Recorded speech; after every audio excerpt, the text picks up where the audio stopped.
गुड़िया से खेलने की उम्र में मेरी शादी करा दी गई। शादी के बाद विदाई के समय मुझे कुछ खिलाया गया रस्म के तौर पर, और उसे खाते ही मैं बेहोश हो गई। लेकिन जब मेरी आँख खुली तो मुझे लगा यह मेरा ससुराल है। किंतु जब मुझे सच का पता चला तो मेरी रूह कांप गई। श्यामलाल एक गरीब मजदूर आदमी है, जिसकी मजदूरी से मुश्किल से उसके घर की दाल रोटी चल पाती। ऊपर से 4 बेटियों की जिम्मेदारी। श्यामलाल की पत्नी भी मृत्यु हो चुकी थी। अब उसे घर व बाहर दोनों जगह की जिम्मेदारी खुद ही उठानी पड़ती थी। श्यामलाल की बड़ी बेटी की उम्र बस अभी 12 वर्ष की थी कि श्यामलाल के एक रिश्तेदार ने उसके हालात को देखते हुए उसकी बड़ी बेटी शिवानी के लिए एक रिश्ता बताया, और श्यामलाल ने भी हाँ कर दी।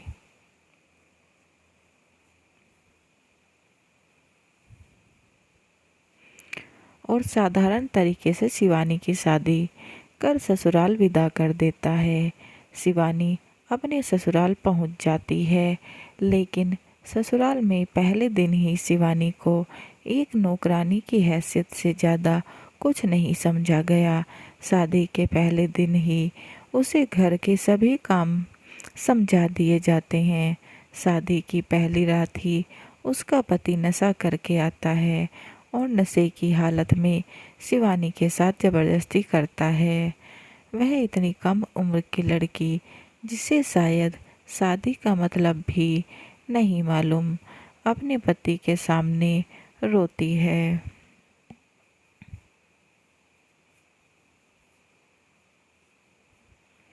गिड़गिड़ाती है, मुझे छोड़ दो। लेकिन उसका पति उसकी आनाकानी पर उसकी पिटाई करता है। अब रोज ऐसे ही जीवन बीत रहा था शिवानी का। फिर एक दिन शिवानी अपने पति से बड़े प्यार से बातें करती है, उसकी पसंद का खाना बनाती है और पति से कहती है, मुझे 2 दिन के लिए मायके जाने दो बस, बाद में आप लेने आ जाना। पहले तो उसके पति ने साफ मना कर दिया, लेकिन शिवानी के मिन्नत पर मान गया। वह बोला, 2 दिन बाद ही लेने आ जाऊंगा।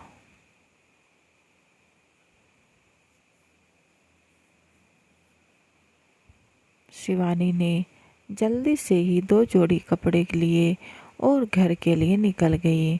वहाँ से निकल वह सोच रही थी, अपने पिता को सब सच बता दूंगी और कभी यहाँ वापस नहीं आऊंगी। लेकिन शिवानी की किस्मत में शायद कुछ और ही लिखा था।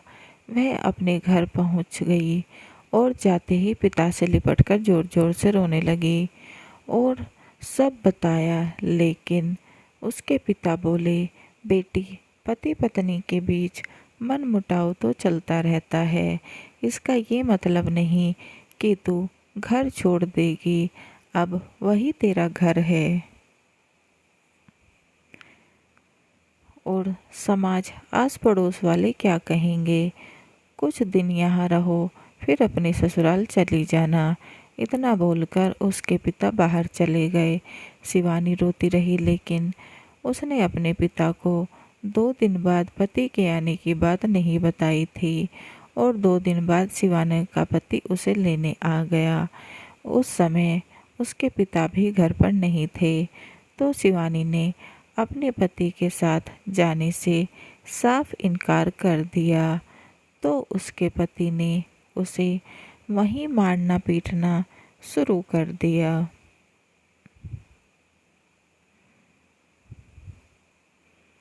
तो वह बोली, मैं चिल्लाऊंगी और पड़ोसी आ जाएंगे। लेकिन वह उसे मारता रहा जब तक वह बेहोश ना हो गई। शिवानी के बेहोश होने पर उसका पति डर गया। वह उसे वहीं छोड़ भाग गया। तब कुछ समय पश्चात उसके पिता आए और शिवानी को बेहोश देखकर जल्दी से डॉक्टर को बुलाया। तो डॉक्टर ने बताया, शिवानी पेट से है। यह सुनकर उसके पिता बहुत खुश हुए और शिवानी को भी बताते हैं कि वह माँ बनने वाली है। शिवानी के होश में आते ही उसके पिता ने सारी बात बताई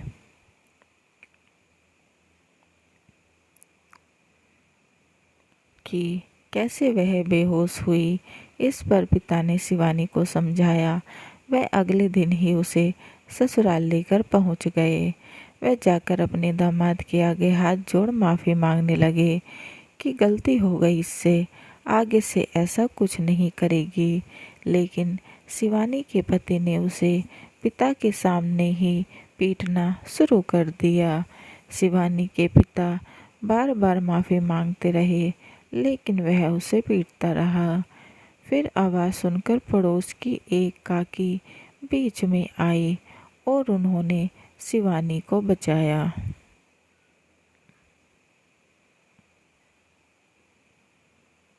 लेकिन तब तक मार खाते खाते वह वहीं बेहोश हो गई थी और उसका हैवान पति उसे वहीं छोड़ बाहर चला गया। फिर काकी व शिवानी के पापा ने उसे उठाकर बिस्तर पर लिटाया और उसे होश में लाकर लेकर आए। वह शिवानी के पिता उसे समझाकर वापस चले गए। उस रात भी शिवानी का पति नशे की हालत में घर आया। वह उसके साथ रात भर अपनी मनमानी की।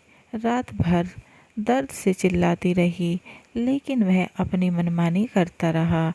ऐसे ही 2-3 दिन ही बीते थे कि शिवानी का बच्चा पेट में ही मर गया। अब उसकी हालत इतनी खराब हो गई थी कि उसके पति ने उसे एक अलग कमरे में मरने के लिए छोड़ दिया। फिर वही पड़ोस वाली काकी रात के समय सबसे छुपाकर शिवानी को खाना व दवाई खिला देती। धीरे धीरे शिवानी ठीक होने लगी। एक रात फिर उसका पति कमरे में आता है और शिवानी के साथ अपनी मनमानी करने लगता है। लेकिन आज शिवानी ने इस नर्क से निकलने की ठान ली थी।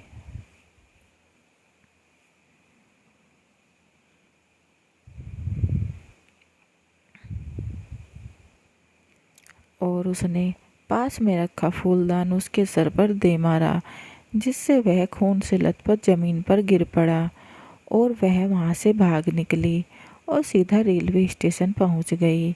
जो पहली ट्रेन दिखाई दी उसमें बैठ गई। ट्रेन चल पड़ी। वह सोचने लगी अगर पिता के पास जाती तो वह फिर से उसे उसके पति के पास भेज देते। गहरी सोच में डूबे हुए ना जाने कब उसकी आंख लग गई और जब आंख खुली तो ट्रेन रुकी हुई थी। वह पूरी खाली हो चुकी थी। उसने ट्रेन से बाहर निकल कर देखा तो सामने मुंबई लिखा हुआ था।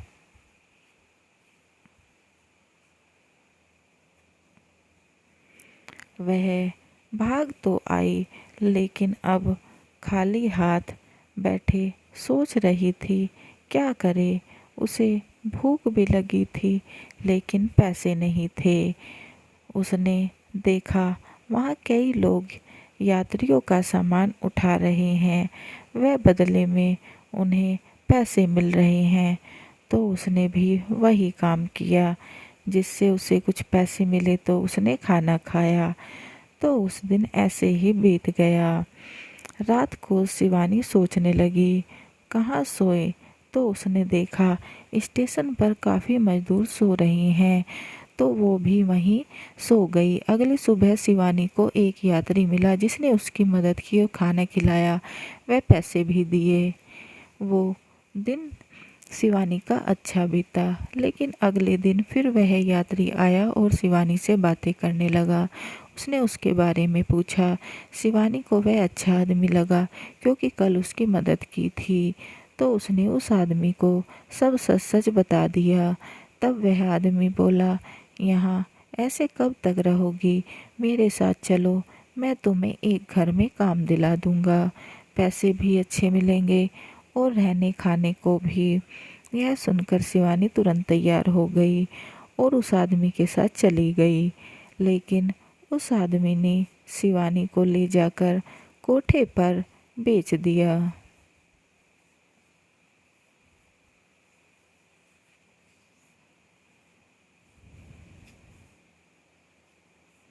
और यह बात शिवानी को मालूम भी नहीं थी। जैसे ही कोठे की मालकिन आती है तो शिवानी उससे काम पूछती है, क्या करना है? तो मालकिन बोलती है, जा अंदर जा, साफ कपड़े हैं, नहा धोकर उन्हें पहनकर बाहर आ जा। जैसे ही वह बाहर आती है तब कोठे की मालकिन बोलती है, जा इस आदमी के साथ कमरे में जा, वहाँ तुझे काम करना है।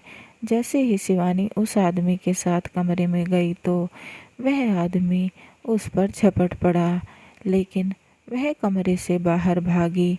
बाहर मालकिन खड़ी थी।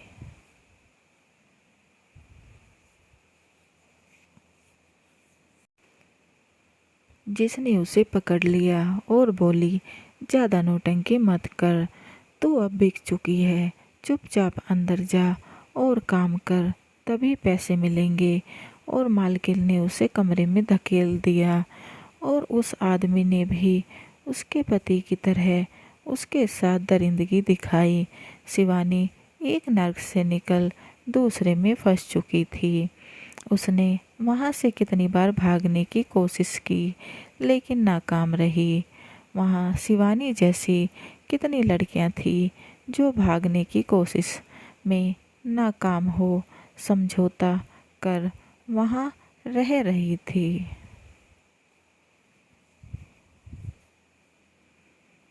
लेकिन शिवानी समझौते वाली नहीं थी। वह हमेशा बस कोठे से भागने की ताक में रहती। अब शिवानी को करीब 4 महीने कोठे पर बीत गए थे। उसका रोज शोषण होता। वह अब शिवानी ने भी हालात से समझौता कर लिया था कि अचानक एक शाम 3 लड़के कोठे पर आए, जिसमें से एक को शिवानी के पास भेजा गया। लेकिन हैरानी की बात यह थी कि वह पहला इंसान था जो शिवानी पर झपटा नहीं, बल्कि चुपचाप बैठ गया। तब वह बोली, आप यहाँ बैठने आए हैं? नहीं, तुम्हारे साथ समय बिताने। दरअसल मेरा इस दुनिया में कोई नहीं है और मैं अकेला बैठा रहता था, इसलिए मेरे दोस्त मेरी उदासी दूर करने यहाँ ले आए। माफ़ करना तुम्हारा वक्त बर्बाद किया, लेकिन मैं पेमेंट पूरी कर दूँगा। शिवानी को अपने जीवन में पहली बार सच्चे दिल का कोई इंसान मिला था, तो उसने उस लड़के से उसके जीवन के बारे में पूछा। तो वह बोला, मेरा नाम रोहित है, मेरे इस दुनिया में अब कोई नहीं है, वह अकेला रह गया हूँ। फिर उसने शिवानी से पूछा, तुम अच्छी लड़की लग रही हो, फिर इस दलदल में क्या कर रही हो? शिवानी के मन में एक उम्मीद जागी, शायद ये उसकी मदद कर सकता है, और अगर धोखा भी दिया तो इस नर्क से बुरा क्या ही होगा। यही सोच शिवानी ने रोहित को अपना पूरा जीवन कह सुनाया, लेकिन इस बार वह कमज़ोर नहीं पड़ी। रोहित सब बातें सुन बस चुपचाप शिवानी की तरफ देख रहा था और फिर बोला, इस नर्क से निकलना चाहती हो? मैं तुम्हें यहाँ से निकाल सकता हूँ।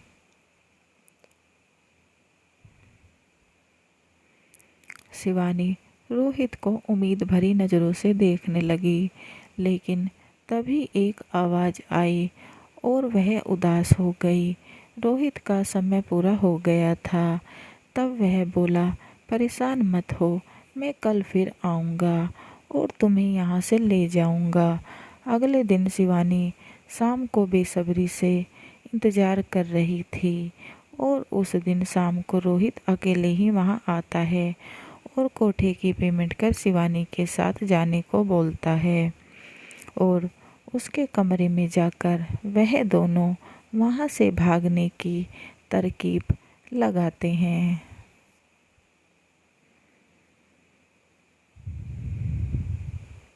फिर देर रात वह बाहर निकलने की कोशिश करते हैं, लेकिन वहाँ हर तरफ मालकिन के मुस्टंडे घूम रहे थे और वह वापस कमरे में आ जाते हैं। वह रात में कई बार कोशिश करते हैं, लेकिन भाग नहीं पाते। ऐसे ही रोहित का जाने का वक्त हो जाता है और वह शिवानी से कहता है, हार नहीं माननी, मैं फिर आऊँगा, और चला जाता है। अगले दिन वह फिर आता है और फिर से नहीं भाग पाते। तब शिवानी बोलती है, अब तुम मत आना, क्यों मेरे लिए रोज रोज इतना खर्चा कर रहे हो? यहाँ से निकल पाना नामुमकिन है।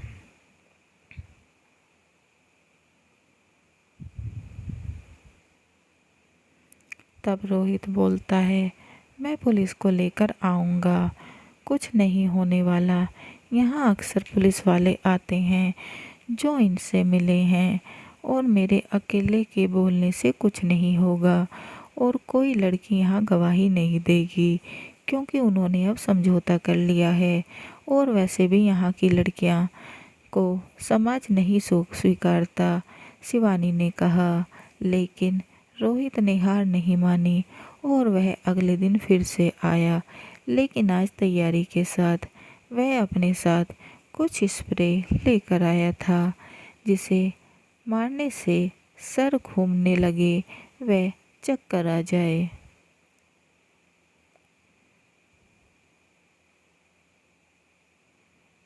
और उस रात स्प्रे की मदद से वह भागने में कामयाब हुए और शिवानी उस नर्क से आज़ाद हो गई। और रोहित शिवानी को लेकर अपने एक दोस्त के घर चला गया, ताकि तलाश भी हो तो कोठे वाले हमें खोज न सके। सुबह होते ही शिवानी की तलाश शुरू हो गई। मालकिन के आदमी चारों तरफ शिवानी को खोज रहे थे कि रोहित अचानक उन्हें देख लेता है और उसी रात शिवानी को लेकर उस शहर से निकल जाता है। वह दूर एक ऐसे गांव चला जाता है जहां तक कोठे वाले कभी ना पहुंच सके।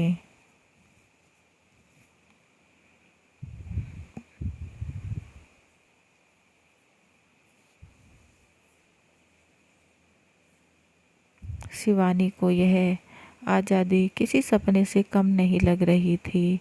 अब रोहित व शिवानी साथ रहते थे और शिवानी मन ही मन रोहित को पसंद भी करने लगी थी, लेकिन डरती थी कि मेरा अस्तित्व एक कोठे से जुड़ा है। लेकिन एक दिन रोहित अपने मन की बात शिवानी से कह देता है, तो वह रोहित को भी यही बोलती है, मैं तुम्हारे लायक नहीं, किसी अच्छी लड़की से शादी कर लो। आगे रोहित कुछ ना बोल पाया, क्योंकि शिवानी को ये ना लगे कि मैं अपने एहसानों के बदले यह बोल रहा हूँ।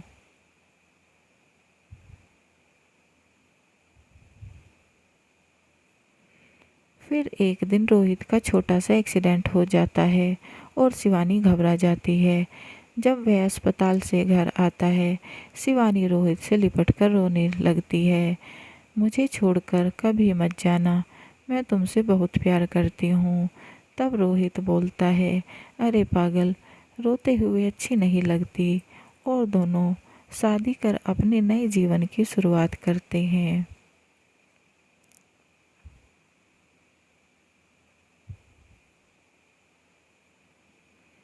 कहानी कैसी लगी कमेंट बॉक्स में ज़रूर बताएं, और चैनल को लाइक एंड सब्सक्राइब करना ना भूलें, और बेल आइकन को ज़रूर दबाएं, ताकि ऐसी ही अच्छी अच्छी कहानियों के नोटिफिकेशन आपको मिलते रहें। And please support my channel. समाप्त।